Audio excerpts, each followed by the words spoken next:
যারা সবেমাত্র বাগান শুরু করেছেন বা বাগান শুরু করবেন ভাবছেন তাদের জন্য এই প্রতিবেদনটি খুবই গুরুত্বপূর্ণ। কোন কোন গাছগুলি দিয়ে বাগান শুরু করব, সে ছাদ বাগান হোক কিংবা আঙিনায়, এই প্রতিবেদনের মাধ্যমে 5টি খুব সহজ সরল গাছের কথা উল্লেখ করব।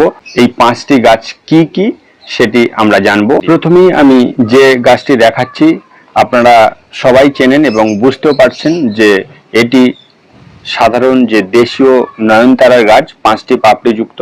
এর 2টি রং রয়েছে, এখন যেটি দেখছেন গোলাপি এবং আরেকটি আমি দেখাচ্ছি সাদা রঙের। এই 2টি রঙের হয়, প্রচুর পরিমাণে ফুল হয় এবং খুব লো মেনটেনেন্স গাছ, এবং এই ফুল থেকে বীজ তৈরি হয়। আপনি যদি একটি গাছ বসান তাহলে সেই গাছ থেকে প্রচুর চারাও তৈরি করা যায়। দ্বিতীয়ত যে গাছটি দেখছেন যে টগর ফুলের গাছ, 5টি পাপড়ি, সাদা রঙের ফুল। এই গাছেও প্রচুর ফুল হয়, দেশি ভ্যারাইটি। এর থাই ভ্যারাইটিও রয়েছে, ডবল পেটাল। কিন্তু আপনি এই সিঙ্গেল যে 5টি পাপড়িযুক্ত প্রচুর ফুল হয়, এই গাছটি আপনি রাখতে পারেন আপনার আঙিনায় হোক বা টবে।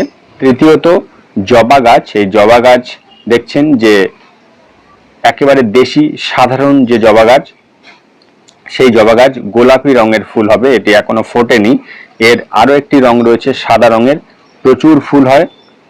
এই গাছটি আপনি আপনার সংগ্রহে রাখতে পারেন, খুব সুন্দর, প্রায় সারা বছরই কম বেশি ফুল হতে থাকে, গাছ ভরে ফুল আপনি পাবেন। এবং চতুর্থত অপরাজিতা ফুলের গাছ, যেটি দেশি ভ্যারাইটি, 2টি রঙের হয়, সাদা এবং নীল রঙের।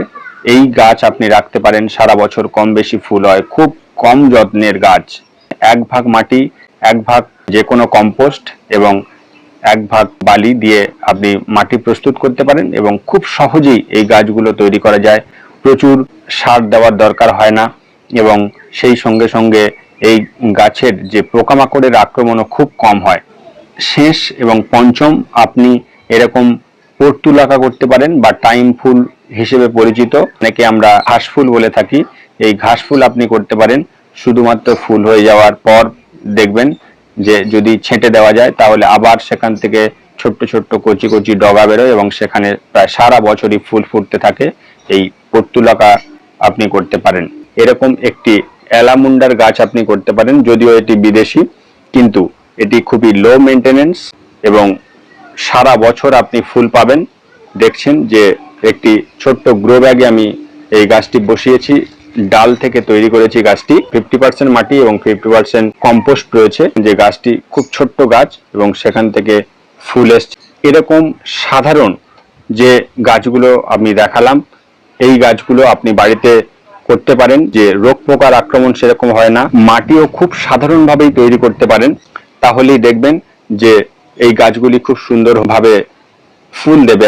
এই গাছগুলি দিয়ে বাগান শুরু করেন তাহলে অবশ্যই করে এই গাছগুলোর যে সাধারণ পরিচর্যা এবং প্রায় সবসময় ফুল ফুটে থাকবে, বাগান তৈরি করার প্রতি যে উৎসাহ সেটি তৈরি হবে এবং এই গাছগুলি থেকেই আপনি ধীরে ধীরে অভিজ্ঞতা সঞ্চয় করতে পারবেন।